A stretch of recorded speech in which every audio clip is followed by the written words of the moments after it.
Hey! Tambala na! At eto na sila, ang nag-iisang masugid na tagahanga ni Nicole Yala. Chris Chuper! Kasama ang nag-iisang die-hard fan ni Chris Chuper, Nicole Yala! Mula sa Mahiwagang Burnay, ang kwento.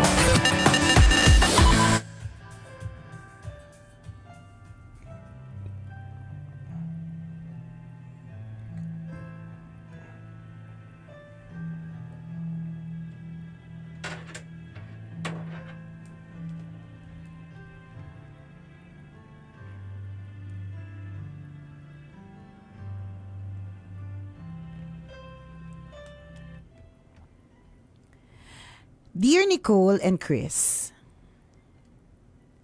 itago nyo na lang ako sa pangalang Morina. Tambalanista since my high school days. Nahawa sa akin ng mama ko kaya naging tambalanista din siya. Kapag may dumadaan ngang pink na kotse at may Hello Kitty, ina-assume niya na agad na si Nicole ang sakay. Naputol ang pagtutok ko sa inyo when I graduated from college, pero nang na-discover ko ang podcast nyo sa Spotify, nagbalik loob ako sa tambalan.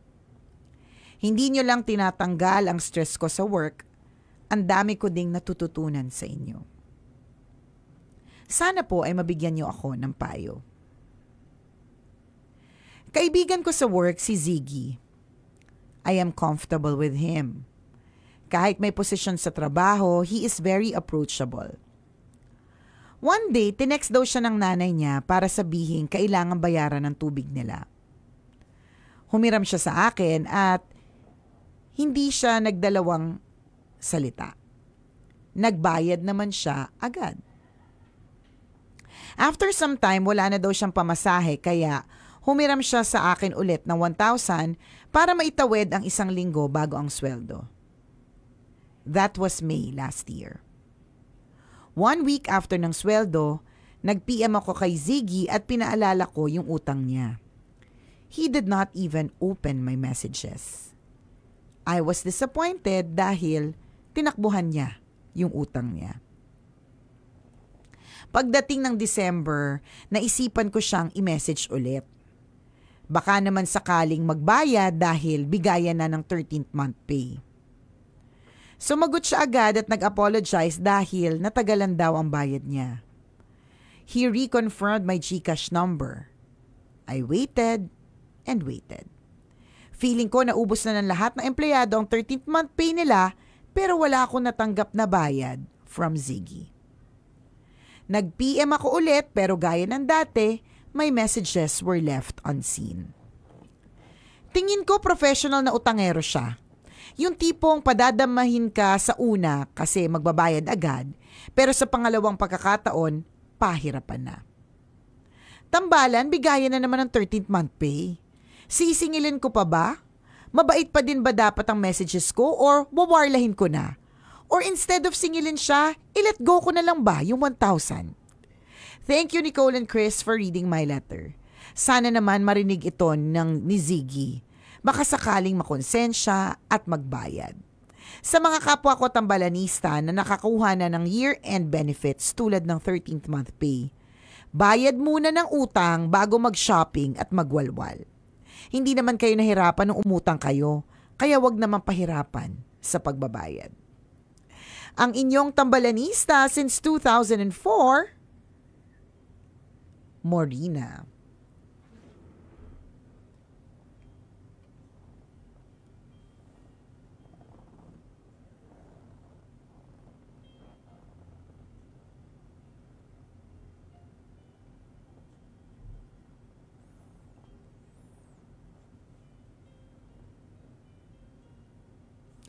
Morina. Morina, everyone can relate. Oh, yari na. 1,000 pesos. Wala, yari na talaga yan, Morina. Let go ka na. Sa akin ha.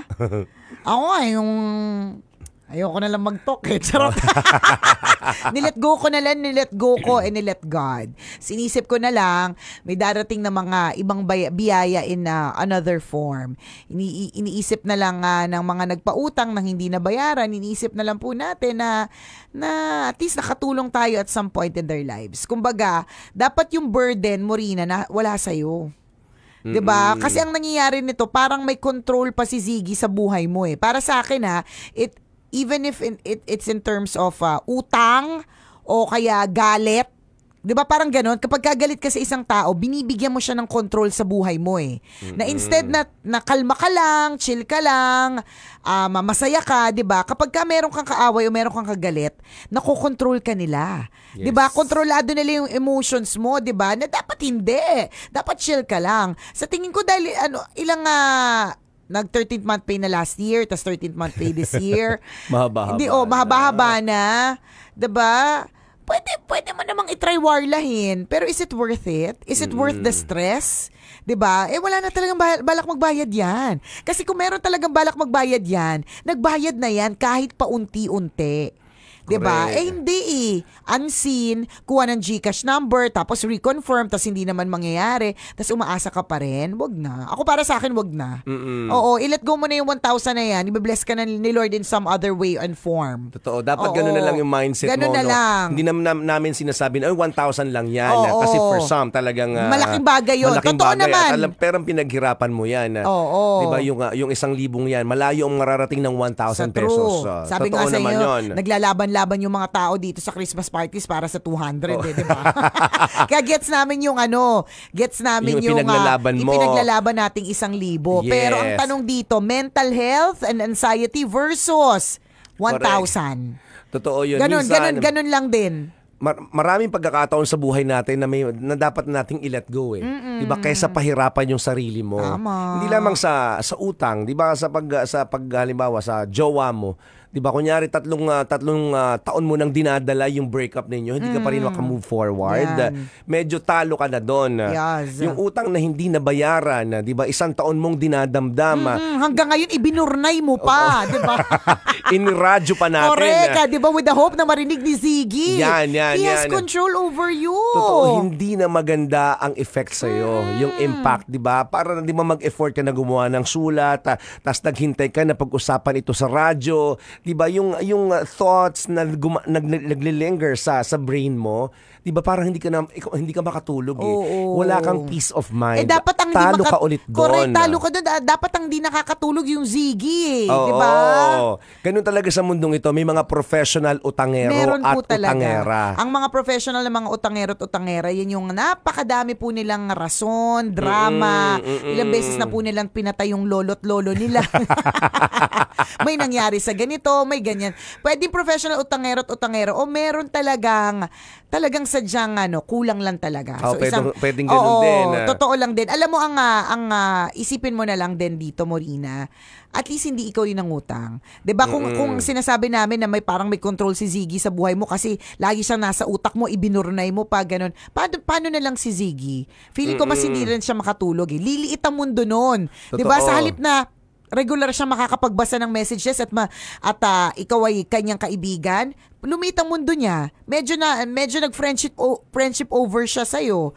'Di ba? So kung problemado ka, feeling ko mas problemado si Ziggy. At kung between the two of you, 'di ba, ikaw pa rin yung mas nakaangat-angat. So correct. para sa amin for your New Year's resolution, 'di ba? Huwag mo nang isipin yung utang ni Ziggy sa'yo. Correct. Kasi kung may intention talagang magbayad yan, magbabayad yan kahit hindi mo sinisingil. At iyon po ay isang paalala ulit.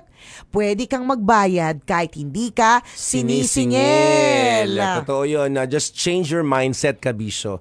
Diba? Simulan mo nang mag-move on. Simulan mo nang mag-move forward. Mindset dyan, may natulungan ka. Correct. Yun na lang. Diba? Ano ba yung sinabi niya? Wala siyang pamasahe hanggang sa susunod na sweldo. O at least, ikaw ang naging tulay kung bakit hindi siya naglakad. Diba? Kung bakit nakarating siya sa oras sa kanyang pamilya na nangangailangan. Diba? Correct. Totoo man o hindi totoo ang dahilan yan. Yan, ang diba? dahilan niya. Ang importante, importante, yung intention mo na tulungan Correct. siya. At saka yung lesson learned. Yes. The next time, 'di ba, pag nangutang siya, of course, 'di ba, sana naman di ka magpautang ulit kasi alam mo namang ganyan yung ganyan siya, 'di ba? And sa susunod, magiging wise ka talaga. Ganun po talaga pagka tayo po yung nagpapautang, kaakibat nun, yung posibilidad na hindi na sila magbayad. Yes. 'Di ba? Alam mo, natutunan po namin yan kasi nung mga dalagat binata pa kami ni partner. Palibasa, mas koonti yung responsibilidad kasi dalaga, pag single, parang sarili, kahit paano sarili mo lang iniintindi mo at yung wala ka pang sariling family. Wala pang tuition yung mga anak, 'di ba? Yes, yes. So pag may umuutang sa amin, may feeling kami agad na pag nag-utang ng 20K, babalik yung 20K. Oo. 'Di ba? Pero hindi pala talaga ganoon. Ang natutunan namin na kapag ka nagpautang ka ng 20K, unless like credit card company or whatever, 'di ba? Pag normal ka lang na tao, pag nagpautang ka ng 1,000, 5,000, 20K, 10K, 'di ba? May posibilidad na hindi na yan bumalik sa iyo. Kung babalik man sa iyo, paunti-unti. So hindi mo naramdam yung malaking amount. 'Di ba? So yun yung mga natutunan namin sa kaya simula po noon, 'di ba? Wala nang uutang. Hindi kasi you have to understand na mangyayari 'yan. So Correct, dapat yung pera na willing mong ipautang sa kanya, yung pera yung willing mo i-let go. Correct. Kapag nakakarinig po tayo ng ganitong klase ng kwento, mga kaibigan, it's a warning, no? Warning para sa dalawang sides. Meaning, yung taong nagpapautang at taong inuutangan. Sa nagpapautang, warning ito na dapat sa susunod mag-iingat ka na. Doon sa nangungutang, warning na ito kapag hindi ka po nagbabayad, liliit ang mundo mo. Nawawalan ka rin ng peace of mind. Tama. Unless sanay ka na. Correct. Kaya lang ito yung sinasabi natin, warning ha.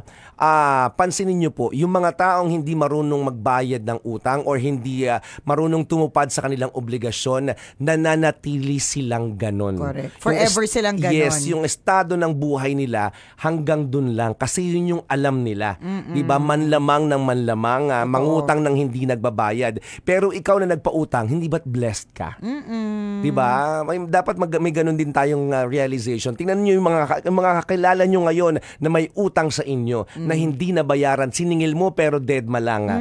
Diba? Diba't ganun pa rin sila hanggang ngayon? Hindi, yung iba partner, mas maganda pa yung cellphone sa'yo. Yung iba saklap eh.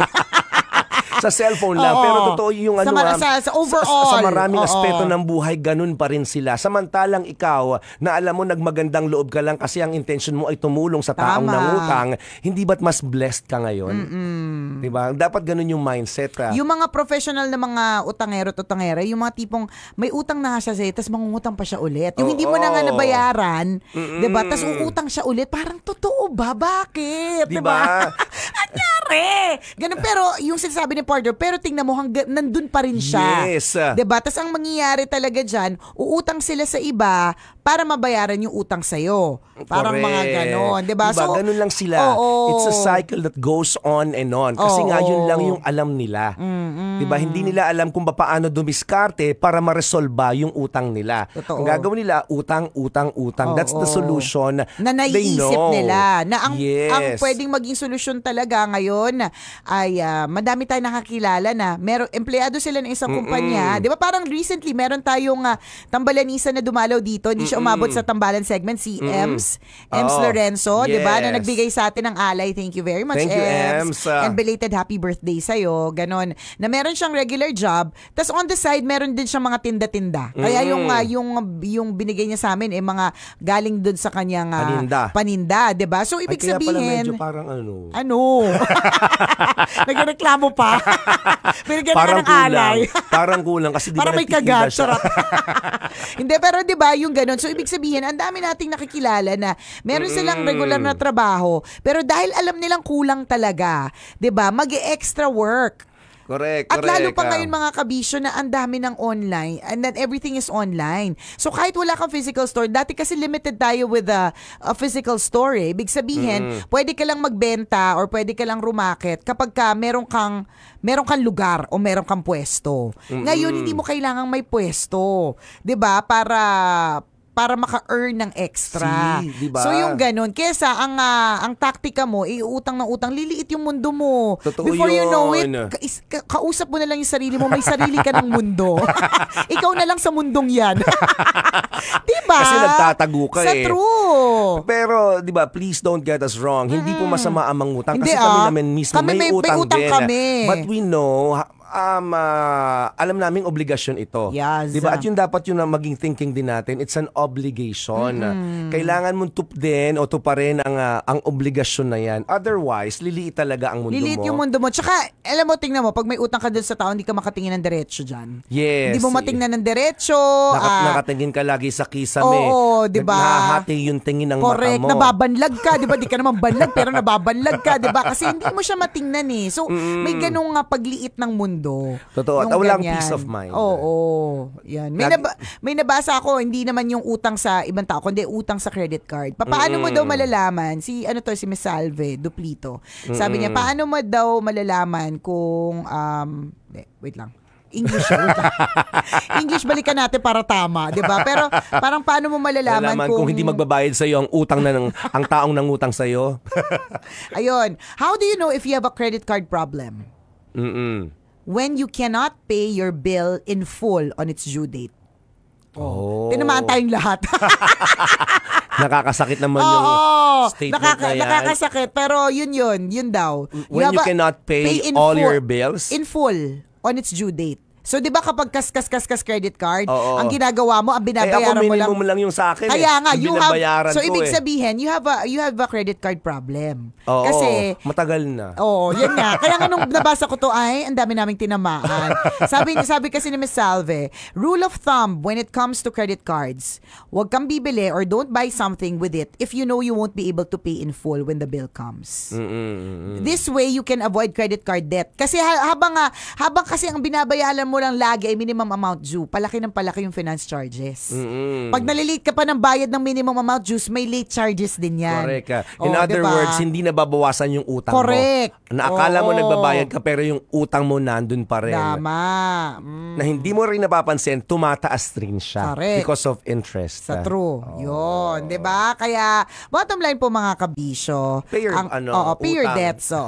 Ang utang po ay dapat na binabayaran at hindi tinatakasan. Tama. Salamat mo rin sa reminder. Muli ako po si Nicole Ayala. At ako naman si Chris Chuper. Na nagpapaalala, walang matatag na relasyon sa malanding determinasyon. Yun! So, ipapodcast ba natin yung mga kwentong utang natin? Pwede. Diba? Tamaan na ang tatamaan. Kami din naman tinatamaan sa mga sinasabi namin. Kasi marami kaming financial obligation. Totoo na iniisip din namin kung paano namin isi-settle. Kasi ginamit namin yung perang hindi sa amin eh. Diba? Yung mga halimbawa, yung kotse, diba? Yung mga home loan, lahat yan utang namin.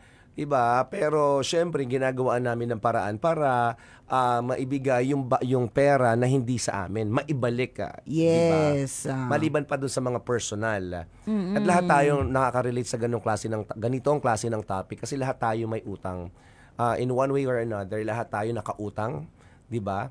Or merong utang currently. Ilang yung paalala. Hindi kasi sa atin yun, hiniram lang natin. Correct. Totoo yan. Alam mo, totoo po yung